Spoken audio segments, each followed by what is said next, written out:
Teaching geologic time, here are 3 hands-on activities you can do to make it exciting and teach relative and absolute dating. First up is relative dating. Yesterday, students took notes on the different ways that we can date layers of rock. We have the law of superposition, law of cross-cutting, things like that. And so students took notes on that. And today we're gonna follow up with a cupcake activity that I'm gonna show you how I set up. You're going to need cupcake liners. You don't want clear ones. You want ones that have foil on the outside so students can't see in. An empty cupcake pan just to help fill those up. And in their container, students are gonna need a straw. It doesn't have to be clear, but clear helps. Colored pencils for coloring. A glass stir rod that needs to be skinny enough to fit inside of your straws. A knife, and then some Play-Doh. It can get expensive if you have a lot of classes to buy Play-Doh, and so I made Play-Doh. If you purchase this lab, then it comes with all the directions, but it's basically just flour, salt, water, cream of tartar, food coloring, and a little bit of vegetable oil to give it a nice softer consistency. Okay, so first thing you're gonna do is you're going to put the foil liners inside the cupcake tray. I'm just gonna do one because I don't want to set it all up too early and have it dry out before my students get here. But normally I would fill it all up, or however many groups you have in that period, and then you're gonna have your Play-Doh. You're gonna need 5 different colors. And I'm gonna start with a little bit of purple on the bottom. So you're gonna flatten it out and just push it down into the tray. And next, you're just gonna be layering it. I'm gonna do green next.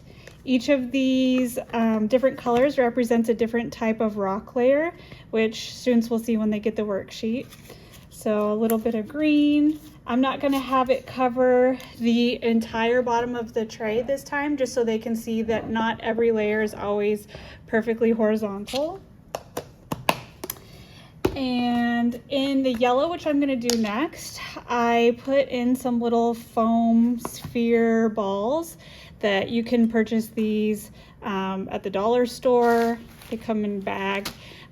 These represent fossils. You do not have to use foam balls. You can use anything that's not gonna disintegrate in the Play-Doh. You could use lentils, you could use rice, anything that students will be able to see. But in this layer, it's gonna be a sedimentary layer where students can find fossils. Okay. Then I'm gonna do a cross cut through what I have so far. So I'm gonna grab a knife. I'm gonna take my cupcake layer and I'm just going to cut a slit down the middle gently. And I'm going to take some red and kind of roll it into a flat layer that I can slide down in that represents a cross cut. And I'm gonna push it down in there. So it looks like that. And then I'm gonna cover the top with one last color, which I'm gonna use blue.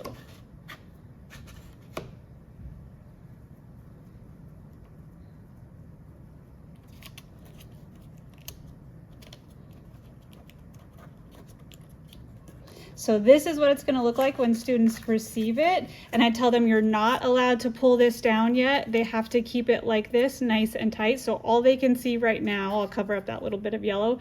All they should be able to see right now is the blue layer on top. All right, so this is what students are gonna get in their lab container. Their cupcake, the knife, a straw, there should be a glass stir rod, and then some colored pencils. The colors match the colors that are gonna be inside the cupcake layers. So they're gonna take their cupcake and they are going to be doing core sampling with the straw. So they're gonna take their straw, and I tell them to do it horizontal. You're not gonna do it randomly across. You're gonna take 5 samples. So there's 5 columns on the lab worksheet. They're going to stick it through on the side and kind of wiggle it around a little bit and lift up, and they should see the colors inside. Now to get that out, you're gonna give them a glass stir rod. You can also maybe use a chopstick if you have chopsticks at home for them to push out. So I'm gonna take my stir rod, I'm gonna gently push it out, and purple was on the bottom, so I'm going to make sure I remember that. I'm just going to set it right there. Okay, they're going to do that 4 more times. Now, if they do it, and sometimes there's a little bit of an issue where students will go to lift up the straw and the Play-Doh doesn't come up and get stuck inside the straw.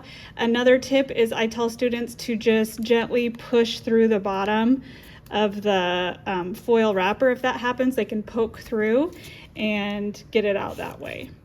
So they're going to do this, and when they're done with their layers, they're going to grab their colored pencils and they're going to color in these cylinders to match the core samples.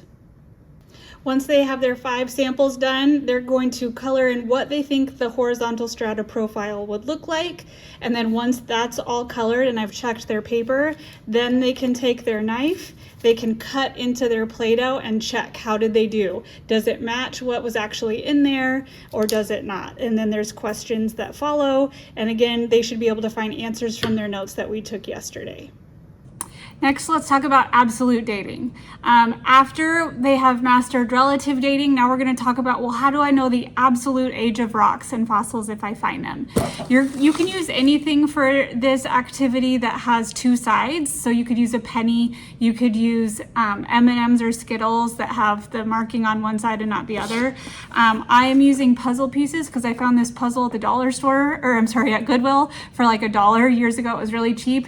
It has 1,000 pieces, and then I bagged up the pieces into bags of 100. So each lab group is going to get a bag of 100 puzzle pieces, and then they're going to need either a cup or a beaker. The purpose of this lab is for students to understand half-life and radiometric dating and decay. So they're going to take their puzzle pieces, again, or their Skittles or whatever you're using. You're going to put them in the cup. There should be 100 of them. And then we're going to say that the undecayed nuclei are the ones that after we shake them and dump them out are face down. And then if they land face up, then they've decayed. So they're going to shake, shake, shake. They're going to dump it out, spread them out, and then they're going to count up. They're going to separate them into 2 piles, the ones that are face up and the ones that are face down. And then the ones that are undecayed, so still face down, are going to be recorded here. So after 1 roll, so we started with 100, after 1 roll, say that there's 50 left, we'll just say. The ones that are face down go back in the cup. The ones that are face up are set aside because those ones have already decayed. So face down, back in the cup, you get the idea. And they're gonna keep going, keep shaking until there are none left that are face down. It will probably, some students will finish earlier. It might take all of 11 rolls. It could go past it, but generally usually like 8 or 9 rolls, students will be done. Then after they have their data, they're going to create a decay curve. So they're gonna graph, and it's gonna be a nice curve, half-life graph, and then there's questions that go with it. So if 1 roll represented 400 years, what would be the half-life of the puzzle pieces? So say it took, I started with 100, it took about 3 rolls to get to 50, then 50, 3 rolls times 400 would give you the answer for that. And then there's just some follow-up questions, application to this topic on the last page. Lastly, for absolute dating, I have all these fossils laying around, and I kept thinking, what can I have students do with fossils? Normally I get out fossils when we're talking about rock types and sedimentary rocks, and I have them look at them and touch them and classify them. Does it seem like a mold fossil, a trace fossil, permineralization, things like that. But I wanted to get more use out of them because I've collected them. I love fossils, and so I was thinking about that. So I thought, how can I put out fossils around the room and have students figure out how old the fossil is, how long it's been there. So I'll show you what I do. Okay, so absolute dating practice, I have some questions on how to read a half-life graph. Oops, that's a little bit out of order. Reading a half-life graph, and then how old are these specimens? So again, application of this concept. If I find ruins, like Chaco Canyon ruins in New Mexico, how can I determine how long those ruins have been there based on the carbon-14 to nitrogen-14 ratio? Lastly, for the third activity, I would take any fossils that I have and I would set them up around the room. And I already have these set up for you for most common fossils. There's some blank templates if you have ones that I didn't include. But say you have an ammonite, you're going to put it at a station in the room and it tells students the potassium to argon ratio. So then they're going to use these graphs. They're going to find one that's potassium argon, not that one, potassium 40 to argon 40. Here we go. And they're going to say, hey, there is 95% potassium on here. So 95%, so I would go on that graph, I would slide my finger over, and then I would determine the half-life or the age of that fossil based on the ratio that I provided. So they're going to use these different graphs. They're going to have to make sure that they pay attention to which one to use. So like for this dinosaur bone, it uses uranium. So they need to make sure that they're using the uranium half-life graph to determine the age. So I print these out just as references for students, and then here's the worksheet that they would fill out. What's the name of the fossil? What's the age of it?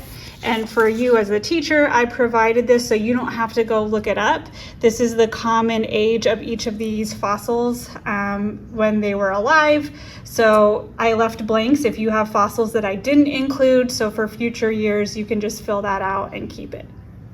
As always, thanks for watching. If you teach biology or earth science, make sure you hit subscribe for more lab ideas.